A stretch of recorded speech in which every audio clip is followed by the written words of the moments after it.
एगो चांद धरती आ एगो आसमान गे, रूप के टिकरिया बखान गे।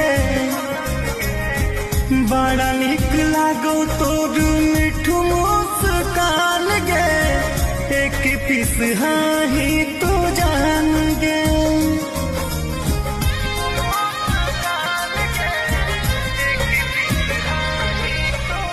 एगो चांद धरती आ एगो आसमान गे, रूप के टिकरिया बखान गे।